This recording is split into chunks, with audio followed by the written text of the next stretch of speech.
마가복음 15장 25절입니다. 때가 제3시가 되어 십자가에 못 박으니라. 아멘. 어제 말씀 이어서 오늘은 그리스도의 발이라는 제목으로 이 말씀을 주셨습니다.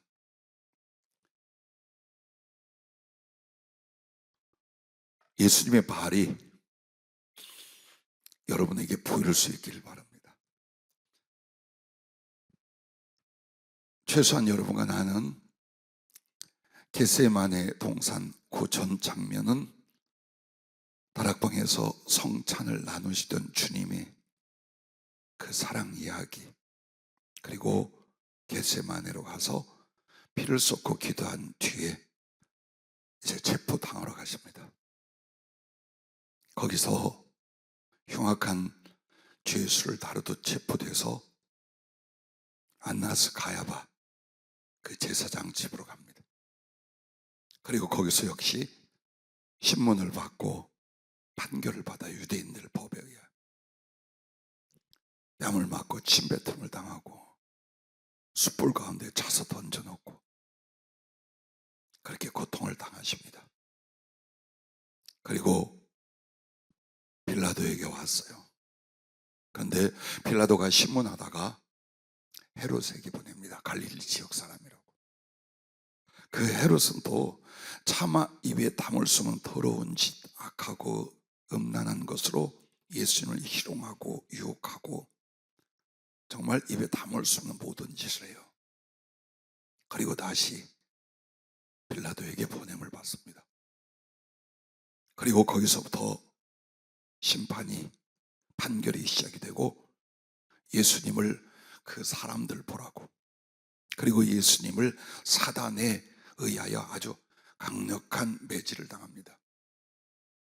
그게 바로 12가닥 달린 가죽끈에 쇠 혹은 납 갈고리가 달려 있습니다. 그렇게 해서 그 채찍을 맞을 때마다 살을 뚫고 들어가서 찢어서 손바닥만한 살점을 여미고 뜯어내는 채찍이에요. 그걸 맞는 거예요. 그런데 언제까지 몇 대를 때리느냐? 지네 마음대로예요. 그들은 어차피 이 사람을 죽일 거예요. 그래서 가장 고통스럽게 만들고 길을 꺾을 뿐만 아니라 그렇게 증오하고 서로 미워하는 유대인들을 겁을 주기 위해서 주님을 때렸어요. 얼마큼 잔인하게 때리겠어요. 거기에 창자루로 때리고 묶어서 달아올리고 끌고 다니고 가시관을 씌우고 갈대 지팡이를 만들어 머리를 치고 침을 뱉고 온갖 조롱과 고통을 그렇게 합니다.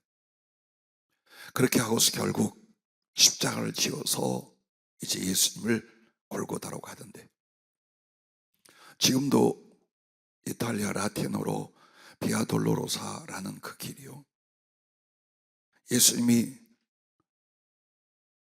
빌라도의 법정에서 골고다 언덕까지 가는 길이 이렇게 언덕 직로로 되어 있지 않아요. 뺑뺑 다 돌아요.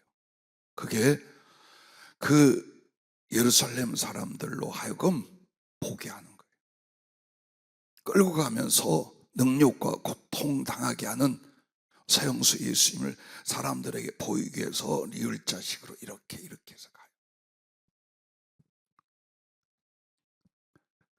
비아란 길이란 뜻이고 돌로로사란 라틴어로 슬픔 혹은 고통, 그래서 슬픔과 고통의 길이라고 명명해 있지요. 근데 거기를 갈 때 여러분 자주 들어서 아시겠지요. 또 다른 십자가의 못들이 있었습니다. 바닥에 주님을 정말 미워하는 자들이 깔아놓은 깨진 사기, 돌조각, 가시, 유리 조각, 마치 주기철 목사님을 그 일제가 송판에 못을 박아놓고 그 위를 걸어가게 하셨던 그 일처럼 예수님은 자기 몸만이 아니라 자기 몸에 2배, 3배 나가는 무게예요. 십자가를 그걸 지고 온몸이 다 찢어지고 살을 뜯겨나가 걸을 수 없는데 또 맨발로 그 길을 걸어가셨던 거예요. 그래서 아무리 채찍으로 때리고 발길질을 해도 로마 군병들이 볼 때 예수께서 절대로 십자가를 지고 갈 수가 없어서 구레네 시몬에게 그걸 짊어지게 한 것입니다. 그리고 나서 이제 십자가에 못을 박을 때에 양쪽 손하고 발이었습니다. 물론 전통적으로 내려오는 건 그 두 발을 나란히 해서 못을 2개 박는 저형 방법도 있어요. 그런데 예수님께 한 건 어떻게 했느냐? 가장 고통스러운 방법으로 발과 발을 이렇게 비틀어 엮어요. 그렇게 해서 발등 부분에서 그 긴 쐐기못을 뚫어 발 2개를 뚫고 그리고 십자가 뒤로다가 그걸 다시 꺾는 거예요. 그렇게 하기 위해서 주님 목에다가 줄을 묶어서 못 움직이게 하고 양팔 그리고 이 다리 오금 쪽 전부 다 줄로 묶었어요. 실제로는. 그리고 거기에 군병들 서너씩 올라타서 제어를 하며 그 해머로 내리쳤어요. 며칠 전 여러분에게 간증한 것처럼 주님의 발에 못을 박는 장면과 위치를 정확히 보여주고 그 속에 주님의 발의 뼈가 이렇게 엑스레이 투시되어 나오는 것처럼 보여주는 거. 어디로 들어갔는가를. 근데 우리는 항상 이 관절 부분에다가 박았을 거라고 추측들 해요. 아니요. 발가락 끝나는 부분과 발목 부분 중앙 쪽 발등이에요. 근데 그 발등을 그대로 뚫어 박는 게 아니라 그 발등에서 어디로 가게 했느냐? 뚫고 지나가 발 뒤꿈치 뼈를 부서뜨리고 나가게 했어요. 이게 기술자랍니다. 그냥 하면 빠질 수 있대요. 그런데 사선으로 때려 위에서부터 아래로 박아 발등뼈만이 아니라 발목 아래에 제일 견고한 뼈가 발 뒤꿈치 뼈예요. 거기를 뚫고 들어가게 만든. 그렇게 해서 예수님 발을 십자가에 못 박아 그 쐐기못에서 어떤 충돌이나 몸부림이 있어도 발이 떨어지지 않게끔 그렇게 관통해서 박아 놓았습니다. 그러면 예수 그리스도의 발을 십자가에 못 박은 사단의 전략이 있습니다. 그냥 고통받고 능욕받고 죽어라가 아니라 영적 세계는 영적인 교훈이나 영적인 진리와 작용이 있어요. 우리가 성경을 해석할 때 가장 중요한 건 문자적으로 정말 그 상황에 무슨 의도로 이 말씀을 하셨는가를 보는 거예요. 하지만 성경은 그렇게 그 상황에 실제적으로 한 말씀만의 의미가 있는 게 아니에요. 수십, 수백 가지의 영적 교훈이 있어요. 그 이유가 비유가 아니에요. 영적 세계에는 전부 다 계획과 의도와 의미가 있어요. 그러므로 주님의 손이 무엇을 진리 안에서 영적으로 상징하는가를 우리가 들었죠. 오늘은 그 발이에요. 그래서 예수님을 우리의 죄로 말미암아 십자가에 못 박았다 할지라도 실제로 집행한 건 사실 사단입니다. 그 사단의 악한 괴계와 전략이 예수님을 십자가에 못 박되 그 발을 못 박은 건 첫째로 십자가에서 내려오지 못하게 하려는 거예요. 즉 고난과 죽음만 당하고 그렇게 고통받고 괴로워하다가 죽으라는 거예요. 즉 이렇게 고난을 당하고 죽음만을 당하고 십자가에 매달려 있는 채로 끝나버려 자기 백성들을 구원하러 가지 못하게 하고자 함. 그 뜻이었답니다. 두 번째는 십자가에서 주님 능력과 고통 속에 죽고 하늘 보좌에 다시 못 올라가게 하려는 악한 의도였답니다. 알잖아요. 사단만 아니라 귀신 나부랑이도 예수께서 하나님의 아들이란 걸 알아요. 하늘에서 오신 분이고 하늘로 올라갈 분이에요.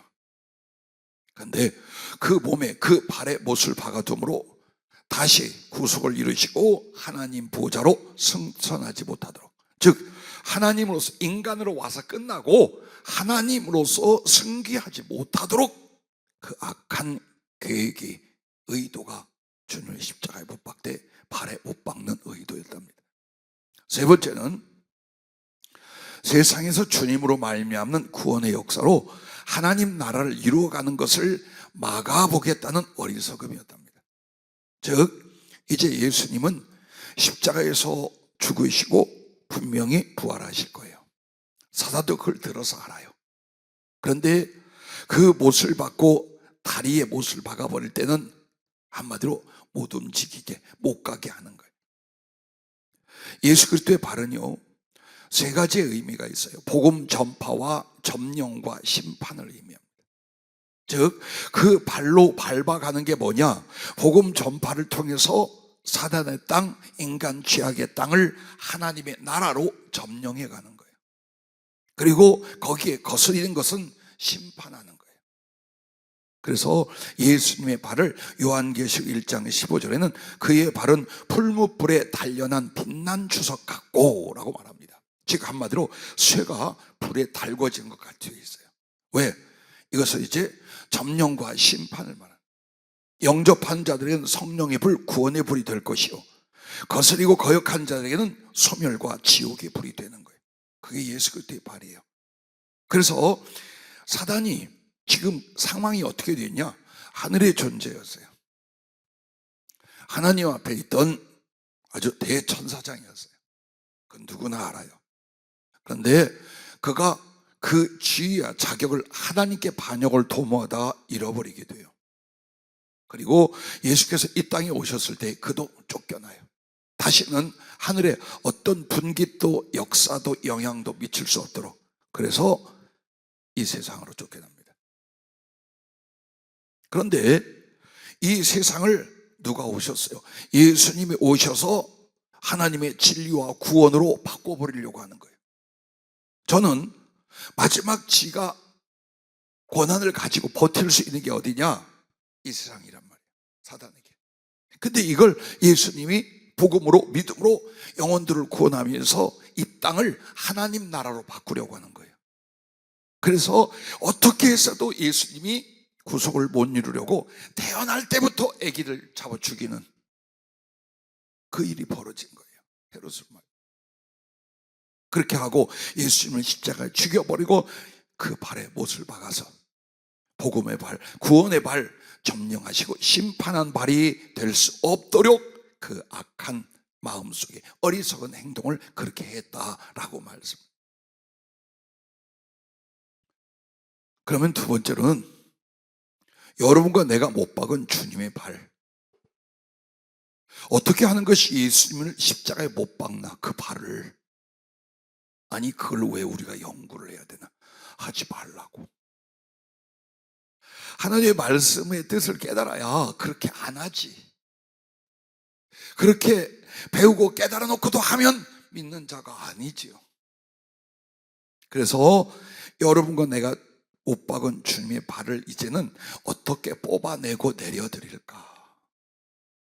그래서 항상 여러분은 거룩한 상상을 통해서 도망치고 예수를 배봤던 제자들에 대해서도 있지만, 은밀하게 예수님의 제자가 되고 예수님을 사랑하고 존경했던 아리마대 요셉이나 니고데모 같은 사람들, 예수님의 시신을 내려드려요. 그리고 자기 무덤에 장사를 치러요. 그게 우리가 해야 될 일이에요. 나로 인하여 십자가에 못 박혔다면 내가 어떻게 하여 그 주님을 십자가 못을 빼고 그 십자가를 내려드려서 나의 심령이 무덤이 되고 나의 마음에 부활이 일어나게 하는 거예요. 이게 신앙생활이에요. 그래서 성경을 그런 이치로 적용하고 깨닫지 못하면 2000년 전 그 일이 여러분하고 무슨 상관이 있겠습니까? 그렇지요? 2000년 전 그 일이야. 그런데 나는 오늘 내가 죄인이요, 내가 죄의 주인공이 되어 십자가에 못 박았고 뉘우쳐 깨우쳐 그 예수님의 못을 빼드리고 내 가슴을 영접해. 그래서 여기는 무덤이야. 그러나 주님은 죽지 않아. 당신을 인하여 나로 말미암아 부활하셔서 살아계신 예수님이 내 마음, 내 영혼 안에 거하시게 하는 거예요. 어떻게? 예수 믿겠습니다, 믿습니다, 이러면 되느냐? 아니라 이 말이에요. 이런 진리의 깊은 진리의 지식들을 우리가 깨닫지 못하고 그냥 믿습니다, 교회 다닙니다, 이렇게 해서 사실상 변화되지 않는 것과 하나님 말씀에 전폭적인 순종을 이루지 못하는 것과 영혼이 거듭나지 못하여 결국 교회는 다니나 하늘에는 못 가는 많은 영혼이 있는 이유가 그들이 악해서가 아니에요. 진리를 옳게 깨닫고 그것을 어떻게 적용하여 어떻게 사느냐까지 안 가는 거예요. 첫째로 이것이랍니다. 진실로 주님을 영접하지 않는 심령과 생활이랍니다. 그게 바로 여전히 예수님이 내게 못 오도록 십자가의 그 발에 못을 박는 거예요. 발은 당신이 찾아오시고 나아가시는 거예요. 근데 내게 찾아오시고 행하시고 나아가는 걸 내가 막는 거예요. 못하게 하는 거예요. 왜? 예수님 영접 안 해요. 목사님, 누가 예수님을 영접 안 합니까? 그리고 교회 다니는 사람이 어디 있습니까? 영접이 무엇입니까? 의식입니까? 나 예수님 믿어. 그러니까 예수님 내 안에 있을 거야. 이게 영접입니까? 이걸 깨야 되는 거예요. 그건 영접이 아니라 의식이에요. 그런 생각일 뿐이란 말이에요. 그럼 영접은 뭡니까? 실제로 여러분이 잘 불러주지도 않지만 제가 여러분 집에 초대를 받아서 갔어요. 이상하게 제가 가는 걸 굉장히 어려우고 힘들어서 아무도 오라고 안 하고 실수로 오라고 하는 분 몇 분이 있어요. 어쨌든 고맙지 뭐 오라고 안 하니까 시간 여유만 감사하지 뭐. 어쨌든 실수로 저를 오라고 했어요. 갔어. 갔는데 나를 오라고 한 것도 기억을 못하고 왔는데도 보지도 못해. 그래서 저 들어오니까 좀 거기 앉아 계시고 우리가 하던 일 좀 마저 하고요. 그리고 넌 설거지도 하고 빨래도 하고 뭐 이 일도 저 일도 하고 뭐 밖에 심부름도 나갔다 오고 아들 온답시고 또 가서 기다리고 있고 이거 뭐 내가 뭐 잘못 다음에 올까? 그러더니 그래, 목사님 죄송해요. 오늘 너무 바빠서 목사님과 교제하고 대접할 시간이 있어요. 다음에 오시죠. 그래서 뻘쭘하게 쫓겨났어요. 자, 이렇게 만든단 말이에요. 신앙생활 이렇게 하고 있다는 거예요. 없어 실제로 주님. 영접은요, 어느 주의로서 내가 인정하여 모시는 거예요. 그리고 끊임없이 대접과 사랑의 교제가 실제 일어나야 예수님을 여러분 영접한 거예요. 그게 영접한 거예요. 그냥 머릿속 생각으로 아, 예수님은 하나님의 아들 나의 구주 믿으면 구원을 받으니까 나 믿습니다. 그리고 가끔 기도도 하고 예배도 드려요. 그런데 여전히 나의 모든 생각과 생활 속에는 예수님이 없어요. 너무 힘들고 너무 피곤하고 너무 아찔하고 너무 사랑스럽고 너무 집착하고 이렇게 해서 현실과 육신과 상황만으로 모든 생각과 시간을 다 보내. 그리고 일주일에 한 번이나 그것도 또 바쁘면 안 나오잖아. 난 주의를 안 지키면 교인으로 안 봐요. 솔직히 말해. 불쌍히 여기는데 믿음의 사람으로는 안 봐요. 우리가 첫 번째가 주일날 예배 드리는 게 아니에요. 신앙의 마지막이야. 그게 제일 꼬레비야 솔직히. 근데 그것도 안 넣는다. 더 이상은 주님을 위해서 아무것도 할 수 없는 사람이라. 자, 그래 왔는데 생각도 잘 안 나, 그리움도 없어, 사랑의 느낌도 없어. 예배 시간에 앉아있는데 목사님은 어떻게 성경을 푸는데 알아먹지도 못하고 기억도 못하겠어요. 근데 또 30분에 안 끝나 40분, 50분, 1시간 가더니 오늘은 1시간 20분을 찍네. 그러니까 우리 김준 전사가 눈이 좀 내려가면서 하품도 나오죠. 다리도 어디다 뻗었으면 좋겠다. 주여 진짜네. 이건 가상이 아니라 현실이었네. 그게 내가 제일 저 저쪽에 앉은 사람들이 무서워요. 왜냐면 시력이 좋을 때는 눈 감았어, 얼굴 내려서 다 봐요. 근데 지금은 그냥 다 웃는 얼굴로 보여. 내 받고. 그래서 내가 김은정 조사를 앞으로 앉아, 응? 뒤에 앉기만 해봐라 한 이유가 그거. 자, 그리움도 사랑도 간절히 찾음도 아무것도 없어요. 이렇게 교회를 다닐 때 여러분과 나는 예수님을 어디에 뒀느냐? 그냥 내 죄 가운데 십자가에 못 박아 둔 거라. 그 발로 나를 찾아올 수 없게 하는 거예요. 그걸 성령께서 좀 여러분에게 거룩한 인식을 가지래요. 네가 지금 무슨 짓을 하고 있는가를 알라라는 거예요. 잘 알잖아요. 계시록 3장 20절에 볼지어다 내가 문 밖에 서서 두드리는 누구든지 내 음성을 듣고 문을 열면 내가 그에게로 들어가. 그에게로 들어갈 때 뭘로 들어가요? 발로 들어가시죠. 그와 더불어 먹고 그는 나와 더불어 먹으리라. 그래서 주님이 어때요? 들어가시다. 그게 바로 발이요. 나를 찾아오시며 나의 가장 깊은 그 속까지 걸어오실 수 있도록 내가 주님을 영접하고 인정하고 사랑하고 섬기고 교제하고가 매일 일어나고 있는 거예요. 그래야 예수님은 그 발을 내가 십자가에 못 박은 채 그대로 거기 두지 않는 거예요. 제가 거듭 말씀드렸잖아요. 40년 넘게 기도 생활하면서요, 언제 느꼈을 수도 있었겠죠. 근데 지금처럼 절실한 게 뭐냐? 주님의 마음, 주님의 입장이 우리하고 달라요. 기도나 예배에 대한 주님의 마음, 주님의 입장이 우리 주의종이나 성도들하고 전혀 달라요. 이게 전부야. 이 시간이 그렇게 해서 함께 가슴을 나눈 이것이 당신의 구원의 목적이고 이유였어요. 우리를 사랑하고 구원한 당신의 모든 이유예요. 사랑하려고. 근데 눈도 못 보고 귀도 안 열리고 심장은 죽어있는 채로 있다가 하늘에 가서 주님 만나는 그 사랑 없답니다. 행여 그 사람은 하늘나라 못 가겠지만 하늘나라 가서도 아무것도 못 느낀답니다. 그 사람들은. 여기에서 충분히 주님하고 실제에 영접하고 교제하고 사랑하는 일이 없이 내가 예수님을 사랑한다, 그래 하늘나라 갔다, 없답니다.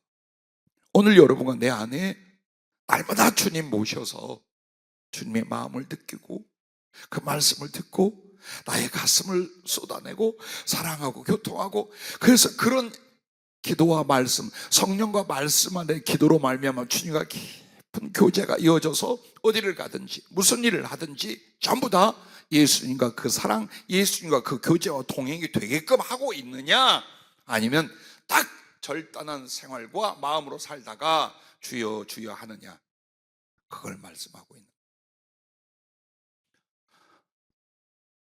여러분과 내가 주님의 마음과 사랑을 조금만 알잖아요. 지난 식으로 안 살아요. 지나간 날들처럼 신앙생활 안 합니다. 그거 정말 감각하지 못하고 느끼지 못하고 예수님의 마음을 못 들어서 그러는 거예요. 이래도 되려니, 형편을 아시려니, 그래도 구원하시지, 긍휼이 아니에요.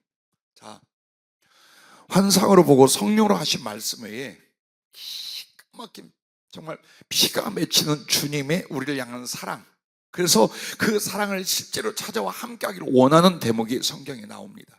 아가서 2장 8절부터 여러분에게 소개해드리면, 난 여러분이 찾을 수 있어 한번 찾아봐요. 아가서 2장 8절부터 14절입니다. 그리고 또 한 군데 찾아볼 거예요. 내 사랑하는 자의 목소리로구나.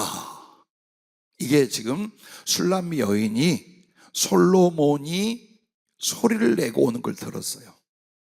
솔로몬은 예수님이고 술람미 여인은 오늘 여러분과 나예요. 자, 주님의 사랑이 뭐냐?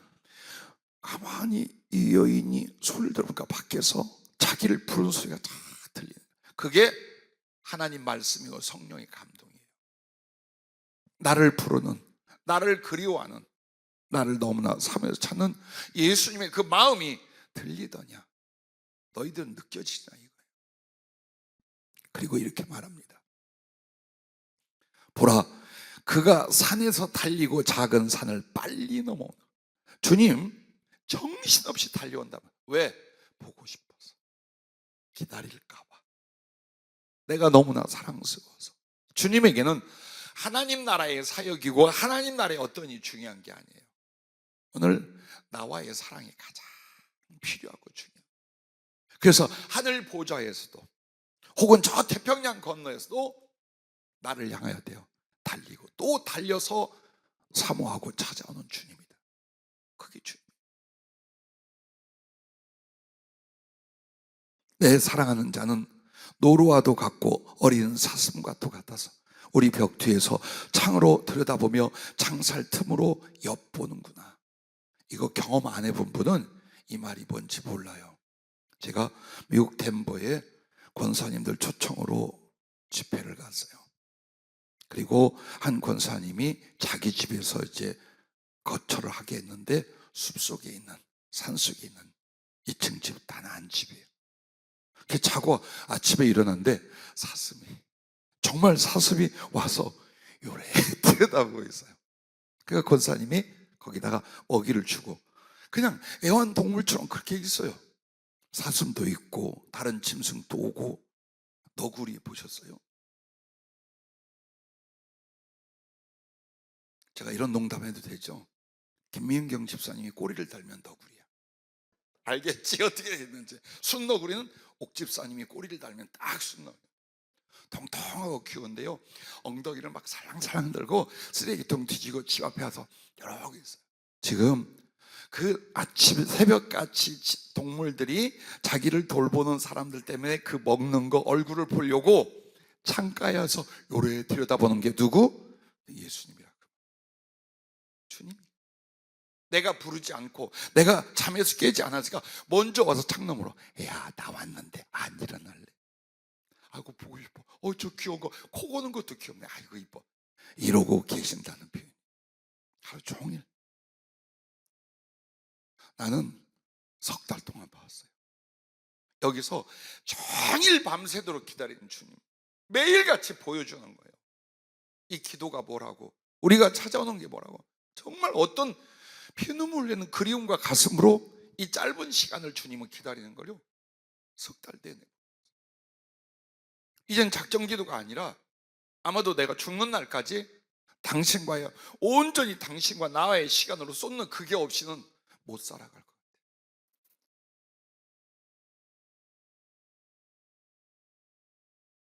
나의 사랑하는 자가 내게 말하여 이르기를, 나의 사랑 내 어여쁜 자야, 일어나서 함께 가자.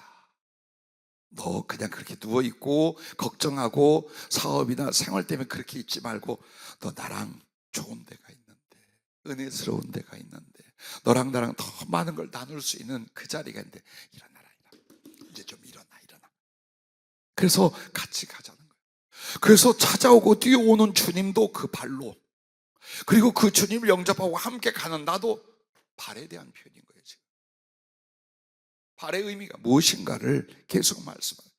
겨울도 지나고 비도 그쳤고 지면에는 꽃이 피고 새가 노래할 때가 이르렀는데 비둘기의 소리가 우리 땅에 들리는구나. 즉 주님께서 너무나 아름다운 것, 선한 것, 은혜로운 것을 잔뜩 준비를 했는데 거기에 주님 혼자보다 너하고 같이 가고 싶다.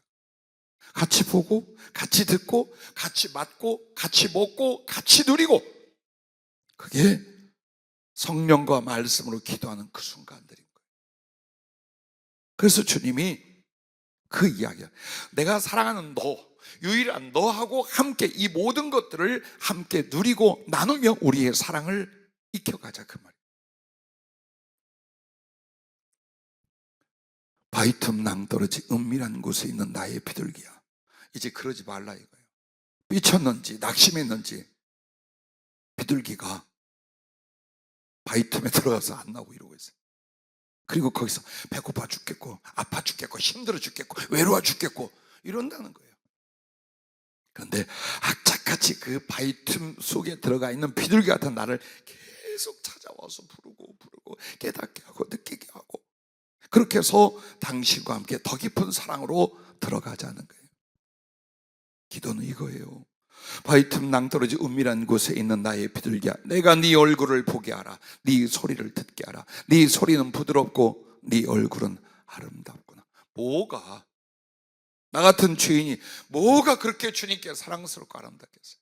그러나 주님은 나의 허물을 안 봐요. 우리의 악함과 단점을 안 봐요. 내 속에 살아있는 주님을 향한 사랑, 그거 하나만을 보는 거예요. 그거 하나만을 보고 여러분을 가장 사랑하고 기뻐하고 아파하고 그리워. 사람에게 가질 수 없는 거 주님은 갖고 계셔요. 이걸 여러분이 말씀과 성령 안에서 기도할 때 주님을 모시는 것이요, 주님과 그 사랑을 함께 나누는 거예요. 왜 우린 이걸 못하고 살았느냐? 신앙생활을 그렇게 하는 거라고 안 여긴 거예요. 하나님 말씀과 성령을 의지하여 기도하고 예배하는 게 그런 거라는 걸 몰랐던 거예요.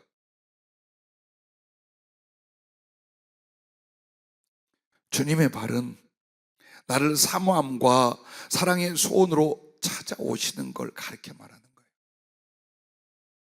그리고 나와 사랑의 교제와 동행을 원하실 때 나의 발은 주님을 따르고 사랑하는 동행이 되어야 합니다. 내가 주님을 진실로 사랑의 섬김과 교제로 영접하지 않는다면, 그래서 그 사랑을 무르익어 기도 속에서 함께 나누지 않는다면 주님의 발은 여전히 나로 인하여 십자가에 못 박혀 있는 것과 같답니다. 그래서 나의 죄 때문에 십자가에 그 주님 발을 못 박았다면 그걸 어떻게 빼드리냐? 진짜 기도 생활로 들어가라. 정말 주님을 모셔서 함께 사랑하고 거룩한 교제와 섬김이 있는, 정말 예수님을 영접한 매일매일 매 순간을 살아가는 거예요. 그래야 주님이 그 발로 내려오셔서 내 안에 거하시고 내 손을 잡고 내게 주시고 내게 맛보고 내게 얻게 하고자 한 것을 데리고 갈 거 아닙니까? 이게 없다면 주님, 내가 비록 주님과 사랑하는 시간, 교제하는 시간 없어도요, 나중에 주님께 잘할게요. 만약 우리 아들놈들이 어디 가서 몇 년 동안 오지도 않고 인사도 없고 전화질도 안 했어요. 그리고 문자로 딱 메시지, 아빠 돈 좀 벌어다가 아빠 좀 호강시켜 드릴게요. 아마 난 문자를 이렇게 그 자리에서 대가리 박아. 오지도 마라 이 작것들아. 그럴지 몰라요. 주님은 우리가 애들처럼 돈 벌어서 용돈 드리고 대접하는 거 바라는 게 아니에요. 그분은 부족한 게 없어요. 그래서 우리의 사역과 봉사와 섬김보다도 정말 원하시는 게 뭡니까? 당신하고 진짜 사랑을 하는, 그게 이루어지는 거예요. 그것 외에는 주님의 소원이 없어요. 그리고 천국이 어디입니까? 이것만 하는 거예요. 어디를 갔든지 예수님과 그 사랑, 그 사랑의 지혜를 나누고 그 지혜를 능히 하나님의 전능하신 능력으로 이루어내고 서로를 섬기고 기뻐하고 오직 그거라는 거예요. 근데 이 땅에서 주님을 영접하여 그런 시간과 가슴이 없다. 안 되죠. 절대로 안 되죠. 그러므로 주님께 여러분이 기도할 때 성령으로 그 사랑을 체험하기 전에는 말씀과 성령 안에서 기도하는 것이 믿음의 전부요, 주님 사모함의 모든 것이라는 것을 절대로 모릅니다. 절대로 모릅니다. 꼭 우리는 기도하면 성령을 받고 기도하면 삶의 유익을 얻고 이것만 생각하는 거예요. 그것과 비교할 수 없어요. 정말 주님은 점점 당신의 사랑으로 말미암아 자기를 보여주는 거예요. 요한복음 14장 21절에 나의 계명을 가지고 지킨 자라 나를 사랑하는 자니, 나를 사랑하는 자는 나도 그를 사랑하여 나를 그에게 나타내고, 아버지의 사랑을 받고 나도 그를 사랑하여 나를 그에게 나타낸다. 여러분, 그 말이 뭘까요? 당신을 더 느끼게 하는 거예요. 정말 주님을 사랑하고 주님을 찾는 에게는 당신을 더 느낄 수 있고 경험할 수 있고 그 가슴을 볼 수 있게끔 자꾸 더 가지는 거예요. 근데 그걸 세상에는 안 해. 가로딘 아닌 유다가 주여 왜 세상에는 당신을 안 나타냅니까? 라고 할 때 주님 뭐라고 해요? 나를 사랑하는 자. 하나님 말씀을 지키고 서로 사랑하는 그 계명을 지키는 바로 그 사람들이 나를 사랑하게, 나는 나를 사랑하는 그 사람에게만 나를 나타낸다. 이게 요한복음 14장 21절부터 23절까지 말씀. 그래서 여러분이 조금씩 깊어가는 주님과의 교제와 영혼의 감각, 감동 등이 이제 사랑의 깊이로 들어가며 주님이 내게 당신을 나타내신 은혜라는 걸 아셔야 해요. 그리고 목숨을 걸어야 해요. 사단이 우리들의 기도와 성령을 주신 말씀을 계속 받고 은혜 받으러 할 것 같아요. 계속 시험하고 공격합니다. 여기 못 나오게 합니다. 여기 가면 예수님과의 더 깊은 사랑, 성령 안에 주님을 영접하고 교제하고 사랑하고 난리가 나네. 그리고 나서 이 사람들 점점 예수 사랑을 바뀌기 시작하네. 그런데 사단이 편안하게들 다녀. 내가 지원해. 아니요. 별의별 짓을 다 해요. 별의별 짓을 다 해요.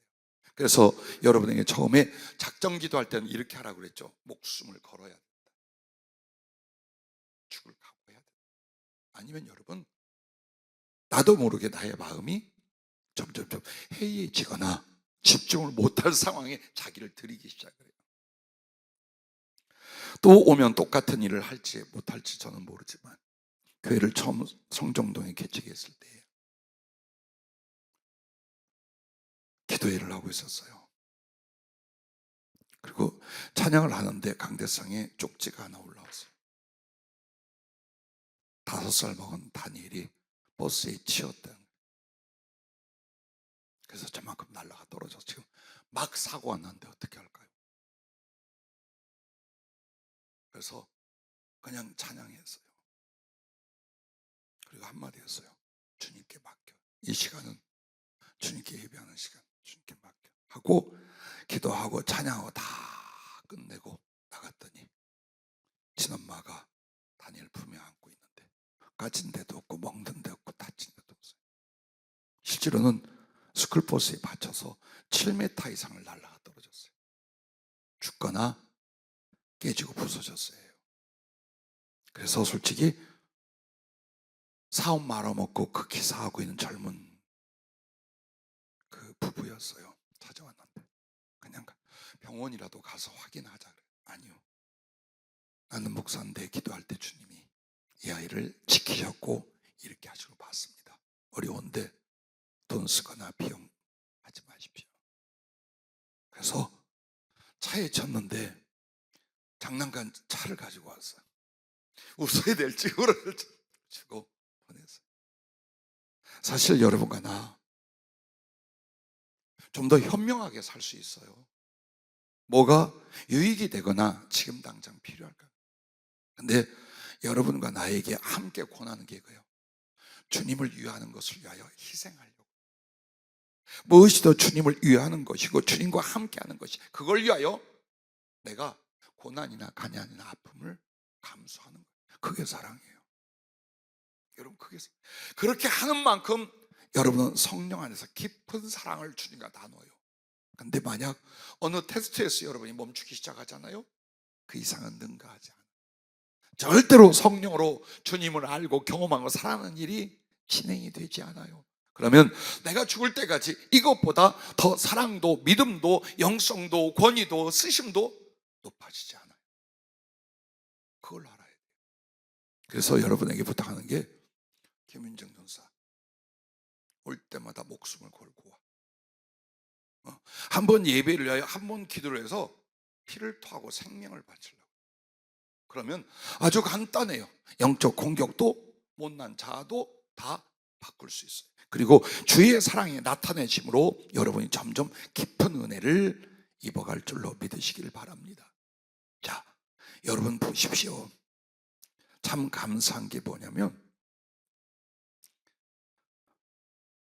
여러분과 내가 계속 성령의 은혜를 입고 있어요. 그래서 개별적으로 지금 만나주시고 안 돼요. 어저께는 느닷없이 어느 분들에게 그 영의 깊은 것을 방언을 하든 안 하든 기도하고 있는 걸 성령께서 드러내시기 시작했어요. 그렇게 하신 분도 있고 주님이 하고자 하는 말씀만으로 기도를 받은 분들도 있어요. 근데 그것은 저의 선택이 아니에요. 예를 들어 일어나는 성령의 그 일하시거나 현상을 얘기해 드리면, 주님이 말씀하는 게 나올 때는요, 오른쪽에서 예수님이 이렇게 와요. 그리고 내가 말하마 이렇게 들어가고, 나는 반은 의식이, 생각과 뇌를 조절 의식이 툭 나가요. 그렇게 시작을 해요. 그 다음에 그 사람의 심령을 드러내고자 할 때는 마치 그 사람 안에서 무슨 아지랑이 같이요, 소용돌이 같이 쭉 하고 내 안으로 와요. 나오면서 그 사람의 마음, 그 사람의 감정, 그 사람의 생각이 전이가 되기 시작하고 성령께서 이제 그 사람 영혼이 무엇을 기도하고 있는지 무엇을 말하는지를 어느 정도 드러내셔요. 그렇게 해서 늦게까지 사시했는데 난 솔직히 그래요. 내가 이런 시간으로 우리 성도님들을 섬기는 게 더 많이 기도해야 되는데 못하게 하는 거 아닌가. 왜? 그러고 있느라면 대부분 간절히 기도하는 분들도 있고 듣느라고 자기 기도 못한 사람들이 많아. 예, 들으셔도 돼요. 다 뭐 정말 어떤 부끄러울 수치에 대해서는 말씀 안 해요. 다 서로에게 그것이 내 마음, 그것이 내 마음 할 수 있어요. 하지만 네 기도는 네가 그냥 계속 하세요. 계속 하세요. 자, 다름이 아니라 우리 이월계 권사님 딱 기도는 주님이 그러시죠. 네가 애쓰고 수고하고 사업과 나의 일을 이루려고 전심전력을 다한다. 그런데 이제는 네가 네 힘으로 하는 게 아니라 내가 너를 기도와 성령으로 너와 나의 사랑을 이루고 이 사역을 이루게 할 것이다. 그렇게 하시더니 간증을 하시다. 성령이 마에 주님을 만났는데 주님의 가슴, 주님의 심장에 딱 맞닿아 있는데 그게 다 눈으로 보이면서 제일 중요한 게 뭐냐? 감동과 감각이 오기 시작. 사실 그 심장을 위해 붉고 흰 그 부분을 보신 건 물과 피를 쏟으신 주님의 심장에 대한 표현. 얼마나 사랑하는지, 얼마나 기뻐하시는지, 어떻게 너를 사랑하여 구원하는지 그걸 보여주셨는데 그게 영혼의 감동과 감각을 다. 그래서 그때 염려도 걱정도 세상에서 다 잊을 만큼 정말 주님의 사랑 그 함께 하시면 거룩한 감동에 큰 은혜를 입었다 그 말씀. 그리고 오직 감사와 사랑 외에는 고백할 게 없더라. 얼마나 많은 일들과 얼마나 많은 필요한 게 있겠어요. 자, 예수님의 사랑, 성령의 은은 우리를 그렇게 만들어. 그리고 그렇게 살다 하늘나라 가게 하는 거예요. 그게 바울이 뭐라고 말합니까? 몸은 세상에 있지만 우리는 어때요? 하늘을 사는 사람들. 성령 안에서 육신과 현실을 넘어서서 그리스도의 사랑의 실체를 나누고 이루고 가는 사람들이에요. 그렇게 되기를 위하여 여러분과 나에게 정말 예수님을 말씀과 성령 안에서 기도함으로 교제함으로 영접해야 된다. 그것이 우리 주님의 발을 십자가에서 못 박힌 걸 빼어들여서 나를 찾아와 나와 사랑할 수 있게 만든 바로 이 부분입니다. 아가서 5장 2절부터 8절 말씀에 중요한 말씀이 있었어요. 나도 이 내용을 포함하고 있는 줄 몰랐어요. 이 성경 굉장히 많이 읽었지만 찾을 수 있는 분들은 아가서 5장 2절부터 8절에 좀 전에 읽었던 그 아가서의 연결이에요. 내가 잘지라도 마음은 깨었는데 나의 사랑하는 자의 소리가 들리는구나. 이게 이제 술람 여인이 하는 거예요.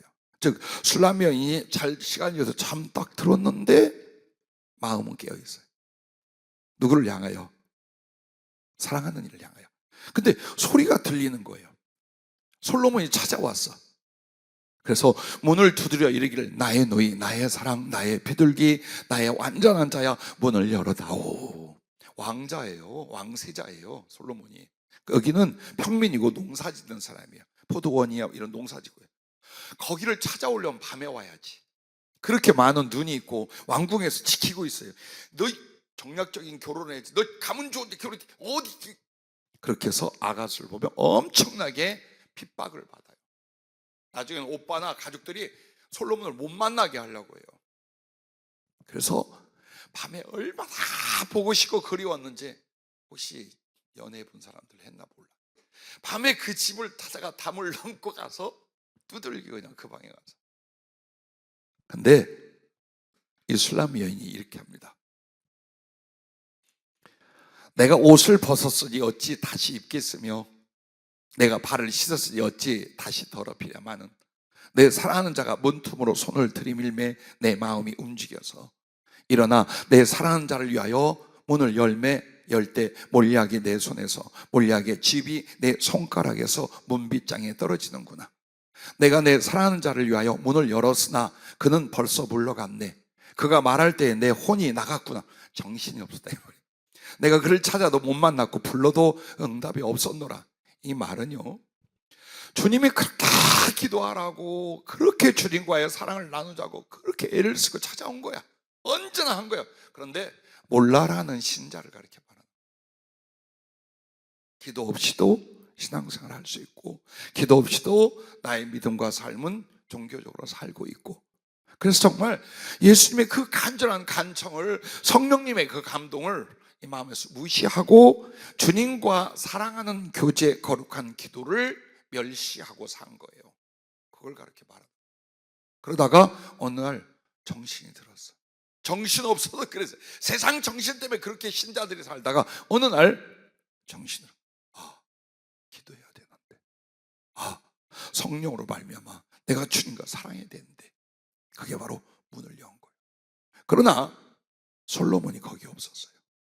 그 말은 주님이 항상 어느 때든지 평생에 성령으로 딱 준비하고 있다 만나지 않는다, 그 말이에요. 안 해요 그렇게. 그리고 여기서 그 문을 열 때 몰약즙이 흘렸다는 거 두 가지 표현이 있어요. 솔로몬이 자기 향 주머니를 걸어놓고 갔다는 표현이 있어요. 그런데 성령께서 아니래요. 그 문을 열어보려고 하다가 손에서 찢겨 피가 쏟아진 거예요.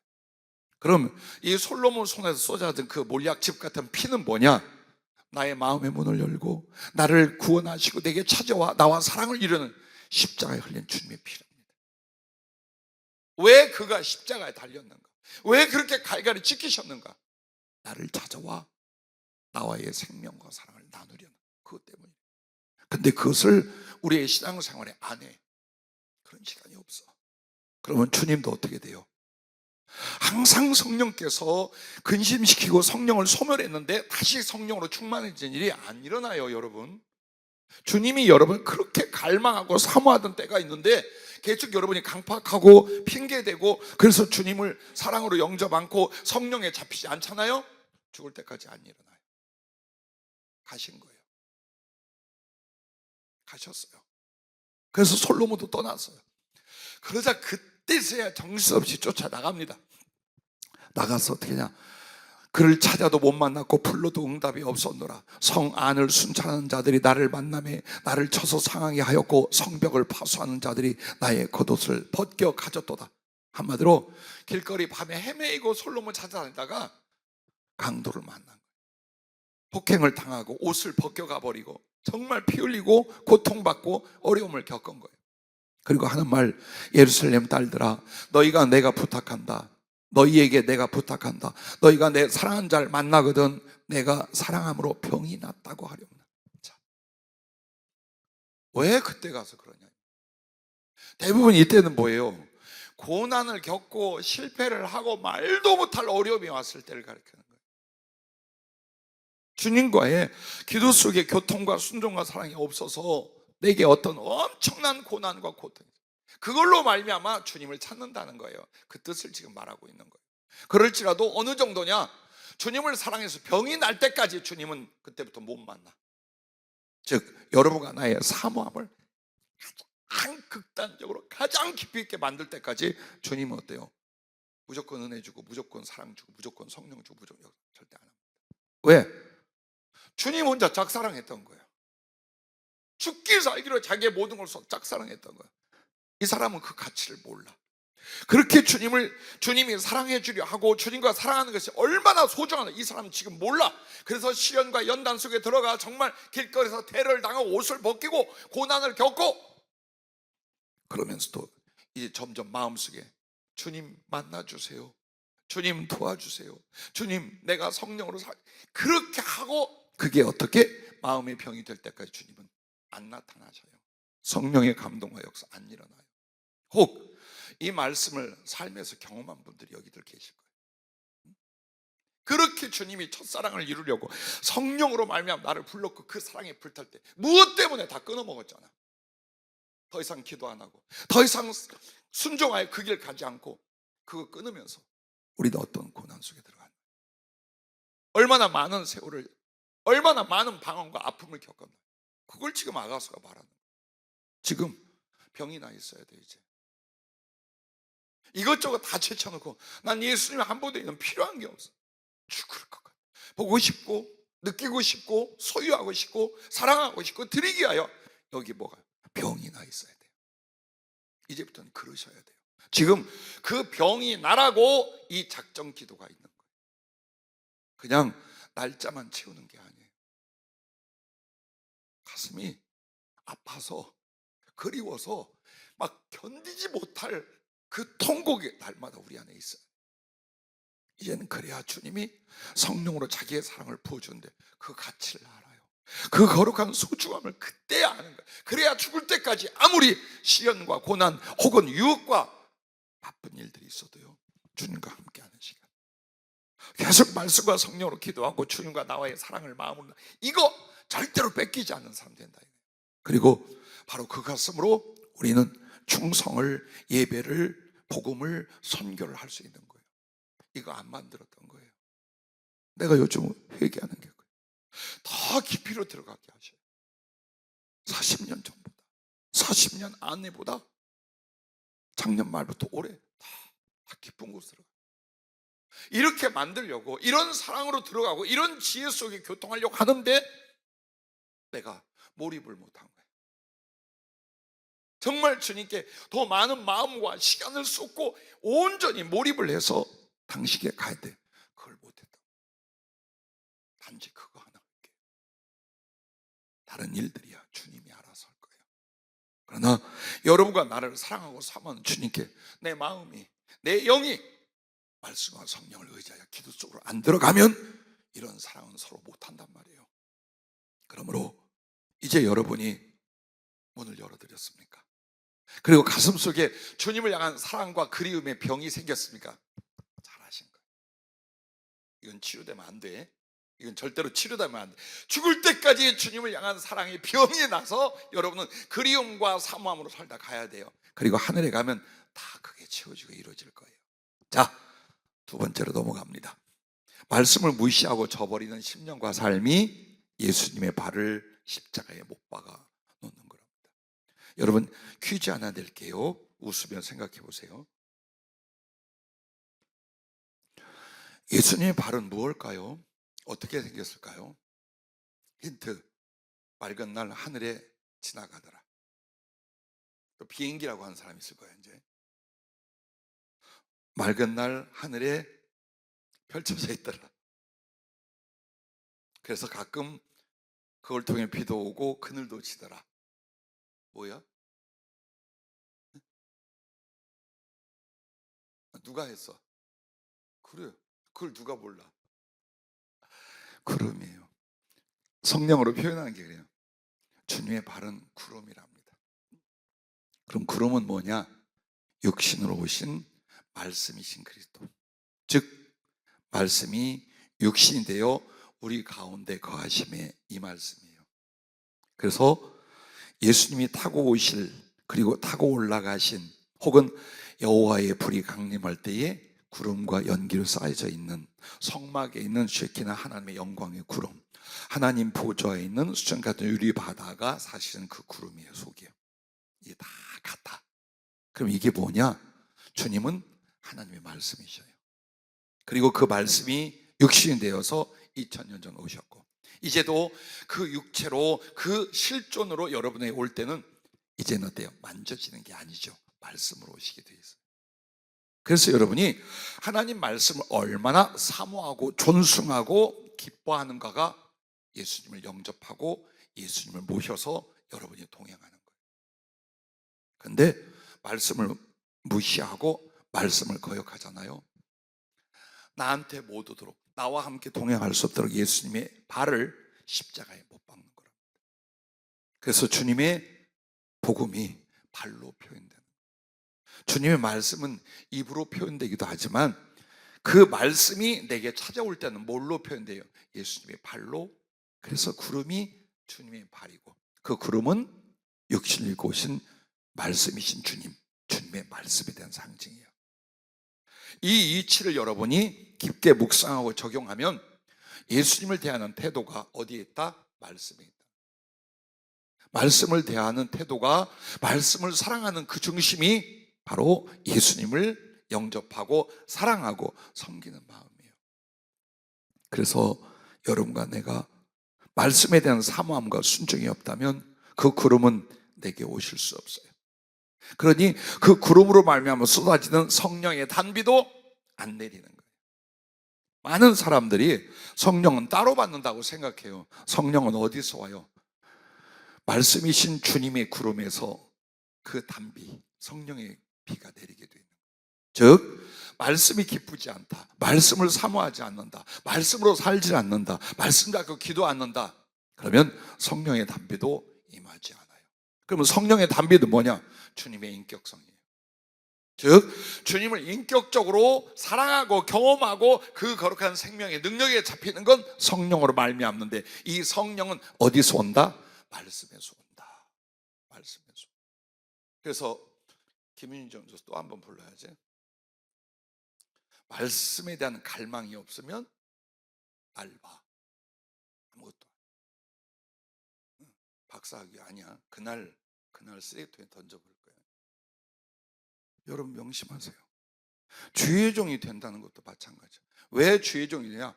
말씀을 너무 소중히 사랑했기 때문에 그 말씀으로 섬기고 그 말씀을 받들게 하여 주의 종이 되는 거예요. 여러분에게 만약 이게 결여된다, 그럼 여러분과 나는 100% 가짜가 되고, 뭘로 할 건데 주의를? 어디 사람들 가서 돕는 거, 일하는 것만 할 거 아니잖아요. 그만큼 성도와 주의 종들에게 있어서 말씀이란 주님 당신 자체. 이젠 그걸 믿어야 돼요. 말씀 절대로 경시하지 마세요. 말씀 없는 신앙생활, 말씀 없는 판단 하지 마세요. 계속 말씀을 읽고 연구하고 묵상하고 성령으로 듣고 깨우치고 그걸 소중히 여기고, 그래서 여러분이 이 거룩한 쾌락, 거룩한 쾌감으로 들어가야 돼요. 그 거룩한 쾌락과 쾌감 뭐냐? 진리가 깨달아지는 거예요. 하나님에 대해서 알아가는데 이게 너무 행복하고 좋아서 어떤 희생을 치러서도 이거 감당하려고 해요. 그게 성령으로 기뻐하는 진리의 기쁨이에요. 난 여러분들이 그 안에까지 들어가시길 바라는 거예요. 적당히 깨닫고 적당히 믿음 삼는 말씀이 아니라 그 말씀 속에서 말씀 자체가 실제로 내게 이루어지고 경험되게 하는 그 사모함과 순종의 자세에서 이걸 경험하기 시작을 해요. 그래서 이 말씀을 절대로 성경이라, 성경의 글이라고 여기지 않아요. 주님으로 여기죠. 그래서 이 말씀이 살아 역사하는 게 뭐냐?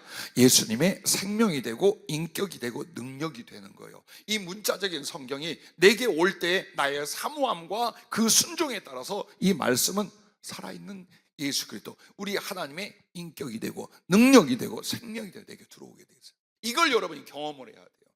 이걸.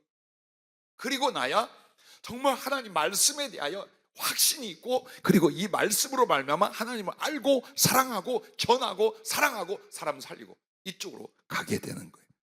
절대로 성경 저버리지 마시고 여러분이 전해 듣는 하나님 말씀에 대한 어떤 사랑과 어떤 순종의 의지가 있는가를 보십시오. 그리하면 주님은 말씀으로 오셔서 그 말씀을 여러분에게 다 이루어 주시는 예수님의 실존, 예수 그리스도와 나와의 사랑의 실체가 될 줄로 믿으시길 바랍니다. 그래서 마귀가 여러분과 나에게 기도 못하게 하는 거 하고 기도 못하게 하면서 거기서 뭘 뺐느냐? 말씀을 뺐어요. 말씀의 의미가 없어져요. 누가 성경을 몰라요? 누가 설교를 안 들어요? 누가 성경책이 없어요? 그런데 자기에게 그렇게 귀중한 의미가 없어요. 이미 사단이 공중의 새가 내 안에 들어가지 못한 나의 지식이나 상식에 있는 말씀을 영향력을 발휘하지 못하도록 다 제거해버린 거예요. 그래서 설교가 재미없어요. 여러분, 두 가지로 말씀. 나는 우리 교회를 그렇게 이끌어 가려고 했었어요. 기회가 될지 모르죠. 성경을 풀어주고 성경을 배우고 거기서 성령님의 뜻을 알고, 그래서 성경을 쭉 풀어주고 그걸 배우고 거기서 그렇게 하고 싶었어요. 솔직히. 그럼 이제 초신자나 말씀 흡수해 와야죠. 그러려고 했어요. 그냥 듣기 쉬운 말로 약간의 재미나 감동을 주고 한 가지 뭉텅뜨려 뭔가 결단을 내리고 이걸로 안 하려고 했던 이유가 뭐냐? 여러분이 정말 성경을 사랑할 수 있게. 와, 그런 말씀이었어? 그런 뜻이었어? 그럼 나도 찾아야지 해서 정말 여러분이 말씀과 성경을 사랑하는 쪽으로 가게 하려고 애를 썼어요. 근데 안 되는 사람들은 끝까지 안 되더라고요. 그래서 요즘 제가 마음을 많이 바꾸고 있어요. 이런 식으로 하지 말자. 이 밤에야 말씀으로 생명을 건 사람들이 나오니까 하는데 이제 좀 그러지 말자. 아프지만. 그러므로 여러분과 내가 마지막까지 하나님 말씀이 내겐 정말 기쁘고 소중하고 그 말씀을 사랑하고 그 말씀을 즐거이 따라가고 않는다. 내게서 나를 구원할 말씀을, 내게 그 성경에 나와 있는 약속 이룰 수 있는 은총을 사단이 이미 공중의 새처럼 빼먹어버렸다는 거예요. 그걸 했다는 거예요. 그래서 여러분과 내가 하나님 말씀을 무시하잖아요. 하나님께 우리도 무시받아요. 하나님 말씀을 순종하지 않잖아요. 하나님이 우리를 버리게 돼 있어요. 왜? 이것은 문자가 아니에요. 이것은 법이 아니에요. 주님 당신 자신. 앞으로는 하나님 말씀에 대해서 여러분의 중심과 자세가 완전히 바뀔 수 있기를 주의 이름으로 부탁합니다. 마지막 세 번째, 여전히 주님을 십자가의 그 발에 못 박힌 채로 있게 하는 게 뭐냐? 복음을 전하지 않는 강팍함과 불충이라고 하셨습니다. 예, 그렇습니다. 로마서 10장 13절부터 15절 보면 누구든지 주의 이름을 부르면 구원을 받아요. 그런데 믿지 않는 자를 어찌 불러요? 그럼 듣지도 않고 어떻게 믿어요? 아니, 전하지도 않는데 어떻게 들어요?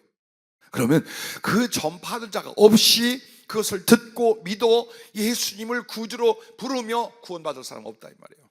그래서 누군가 다 자기의 삶이 바쁘고 힘들지만 이 생명의 복음을 전하러 예수님의 발이 되고 예수님의 발을 대신하여 나가는 그 사람들, 주님 어때? 가장 아름답다, 가장 사랑스럽다. 그러므로 나의 모든 영광을 그들에게 줄 것이다. 바로 그 말씀이에요. 오늘 여러분과 나에게 알아야 할 게 하나 있어요.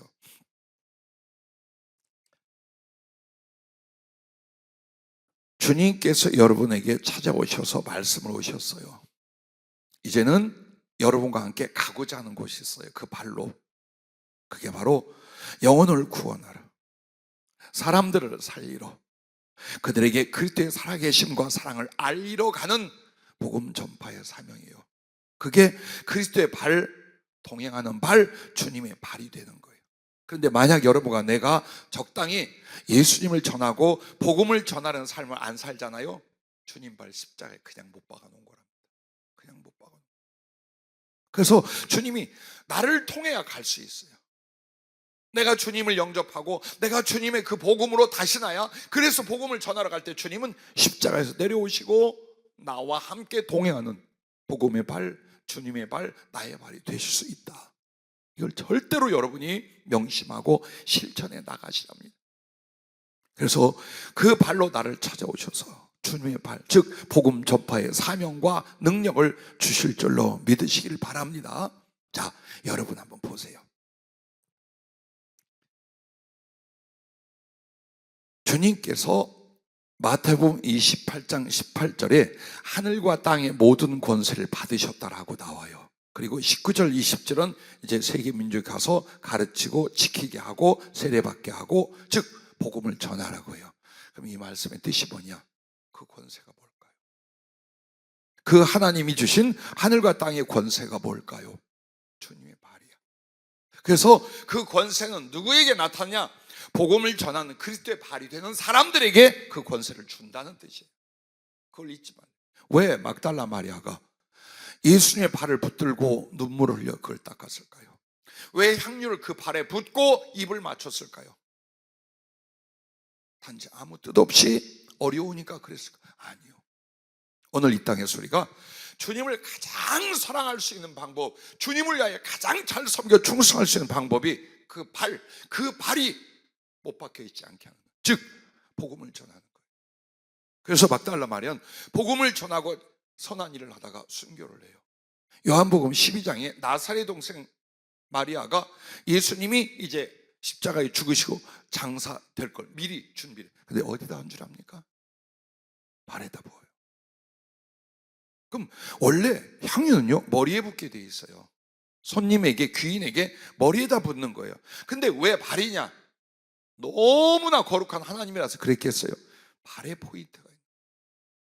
오늘 우리는 예수님께 대한 모든 사랑과 나의 영혼과 생명을 바칠 피 흘리는 사랑을 어디에다가? 그리스도의 발에 드리는 거예요. 즉 복음에 드리는 거예요. 오늘 세계 선교가 여러분 왜 이렇게 미치도록 기도하고 그 주신 말씀을 절대로 포기 않고 20년, 25년 달려간 줄 압니까? 그것보다 주를 사랑할 수 있는 방법이 없어요. 그것보다 더 주님을 기쁘시게 할 충성이 없어요. 우리는 경제적인 것을 주님께 얻을 것입니다. 그런데 그것으로 구제하고 긍휼을 베풀고 복지와 교육, 기타 정말 어려운 사람을 도울 때 그게 뭔 줄 압니까? 복음이 갈 수 있는 길이에요. 영혼을 구원하는 그리스도의 십자가의 복음이 갈 수 있는 길이 뭐냐? 사랑과 선행이에요. 그 두 가지를 성령으로 주님이 이루시게 했다는 그 뜻이에요. 그래서 결국 사람들을 구제하고 사랑을, 그러나 그것으로 목적이 끝나는 게 아니에요. 그 사람들에게 하나님을 알게 하고 하나님의 사랑과 생명을 연결하게 하는 데까지 갈 거예요. 그래서 절대로 포기할 수 없어요. 어느 순간에 단 한 순간도 잊지 않은 게 뭐냐? 20대에 서운한 거예요. 그리고 40되는 때에 성령으로 피와 같이 어마어마하게 이 말씀과 약속을 주신 거예요. 많은 사람들에게 주의 임재까지 다 이걸 주신 거예요. 근데 내가 어떻게 포기합니까? 어떻게 하루라도 있겠습니까? 여러분과 나에게 하나님의 권세가 주님에게 주어졌고 주님은 복음을 전한 자기의 발들에게 주어집니다. 그래서 여러분과 내가 알아야 될 게 있어요. 왜 여러분과 내가 하나님 보좌 앞에까지 가느냐, 그 우편에 가느냐? 거기는 하나님의 권세의 자리예요. 그러면 땅에서 하나님의 권세를 받은 자들이 동등히 올라오는 곳이에요. 근데 하나님의 권세는 누구에게 줘요? 그리스도의 발, 복음의 사람들에게 준다는 뜻이에요. 그래서 신구약에 하나님의 말씀을 전하고 복음을 전하여 생명을 바쳤던 사람들이 하나님 보좌 앞에 24 장로 반열에 다 들어온 거예요. 여러분 그걸 아셔야 돼요. 사랑하지만 가장 중요한 사랑은 어때요? 선한 일을 하면서 그들에게 복음이 전해져 영혼이 구원받게 하는 일이에요. 그래서 그들이 그리스도의 사랑, 하나님의 영광이 되게 만드는 것, 이걸 위하여 모든 걸 바친다면 왜 주님이 그 권세를 쓸 수 있게 안 하시겠냐 이거예요.